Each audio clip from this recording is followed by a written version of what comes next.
Madridista, salutations à vous tous, fidèles de Casablanca News. Aujourd'hui, on vous emmène en coulisses deux dossiers explosifs et totalement inattendus. On parle d'un joueur qui n'a jamais fait de bruit, mais qui commence sérieusement à faire du poids. Son nom est Brahim Diaz.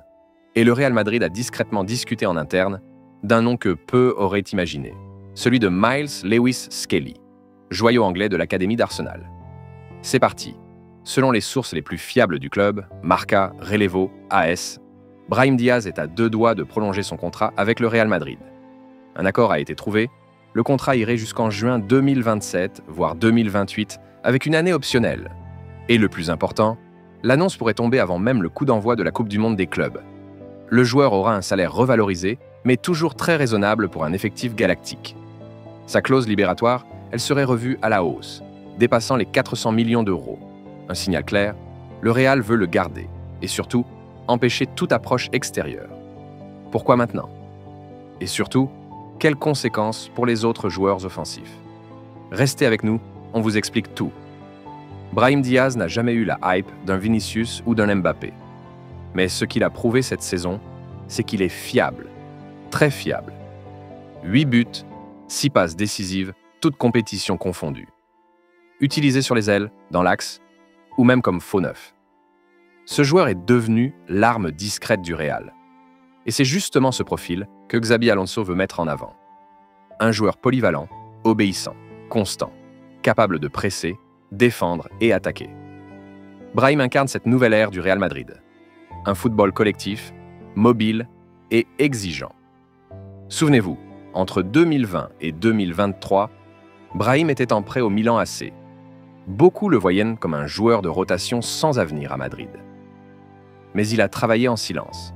Il a refusé de se plaindre et a saisi sa chance dès que Vinicius ou Rodrigo étaient absents. Mais attention, cette prolongation n'est pas qu'une récompense. C'est aussi un avertissement pour les autres. Rodrigo, Arda Güler et Franco Mastantuono. Tous doivent savoir que Brahim n'est pas là pour jouer les seconds rôles. Il veut du temps de jeu et Xabi semble prêt à le lui donner. D'ailleurs, certains cadres commencent à s'interroger.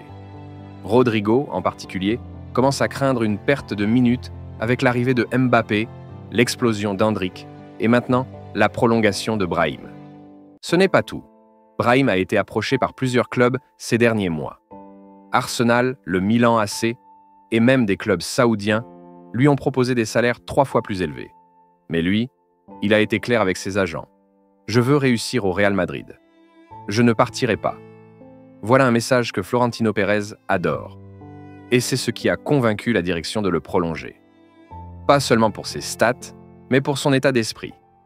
Le Real Madrid, c'est aussi une affaire d'attitude. Alors, Madridistas, vous l'avez compris. La prolongation imminente de Brahim Diaz n'est pas un détail. C'est un vrai acte de foi.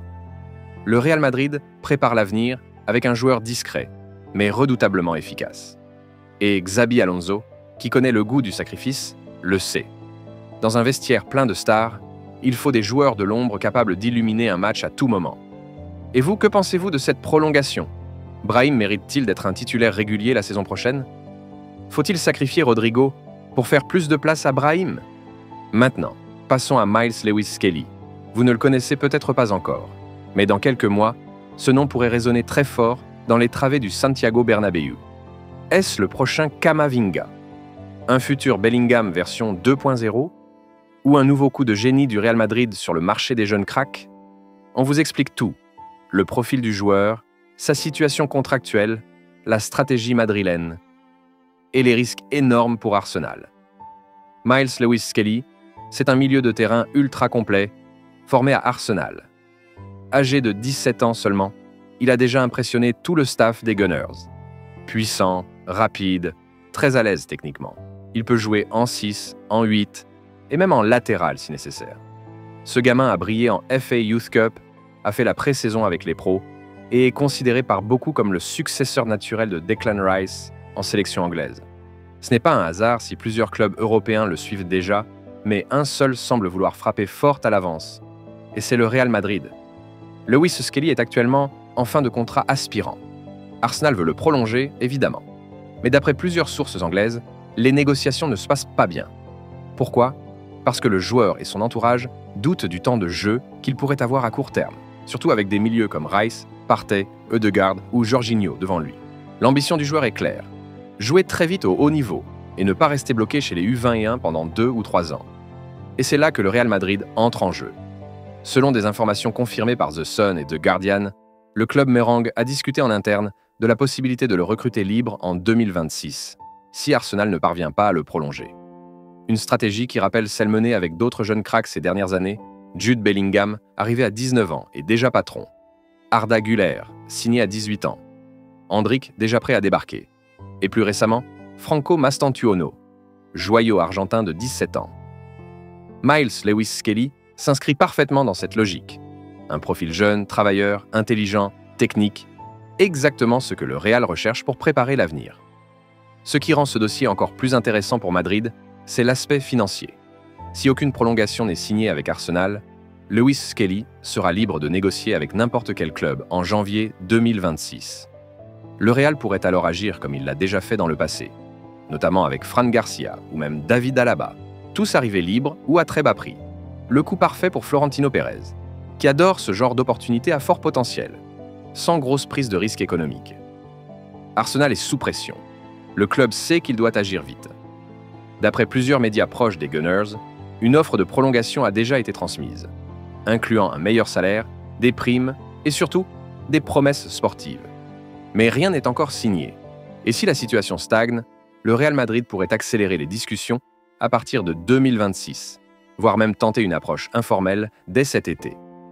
Le dossier Lewis Skelly s'inscrit dans un projet plus large du Real: ne plus dépendre uniquement des Galactiques, mais anticiper l'avenir avec une base de jeunes talents internationaux, des profils physiques, intelligents tactiquement, capables de jouer plusieurs postes, des joueurs déjà exposés au très haut niveau chez les jeunes. En clair, le Real Madrid construit déjà son milieu du futur, post-Modric, post-Kroos. Et Lewis Skelly, aux côtés de Camavinga, Tchouaméni, Güler, Mastantuono ou même Bellingham, ferait partie d'une génération dorée. Alors les Madridistas, qu'est-ce qu'on doit penser de tout ça? Est-ce que le Real Madrid doit sauter sur l'occasion et recruter Miles Lewis Skelly dès qu'il sera libre? Ou bien est-ce un pari trop risqué sur un joueur encore très jeune? Et surtout, comment voyez-vous le milieu de terrain du Real Madrid dans 3 à 4 ans? Faut-il continuer à recruter de jeunes cracks étrangers ou faire plus confiance à la Fabrica madrilène? Et nous avons Vinicius qui a fait de nombreuses déclarations avant la Coupe du Monde des clubs. Il a déclaré: « J'avais déjà parlé avec Xabi. Je suis très heureux. Je suis arrivé hier soir et on est tous motivés. Il est calme, il parle beaucoup avec nous et on sent qu'il a été un grand joueur. Maintenant, on va travailler dur pour gagner beaucoup de choses avec lui. Il fait très chaud. Le match est prévu à 15 h et nous devons être prêts parce que ça va être très difficile physiquement. Mais on s'est bien préparé, on connaît les conditions. Et nous avons hâte de remporter cette première Coupe du Monde des clubs parce que du premier, on ne se souvient jamais et c'est le seul titre que Madrid n'a pas. On y va pour ça. » Voilà pourquoi Vinicius a dit: « C'est le seul titre que le Real Madrid n'a pas encore.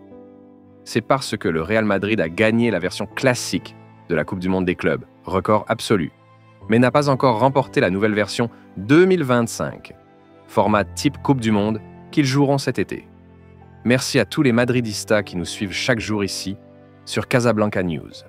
Abonnez-vous, commentez, partagez, activez la cloche, et on se retrouve très vite pour de nouvelles révélations exclusives sur le Real Madrid. À la Madrid y nada más.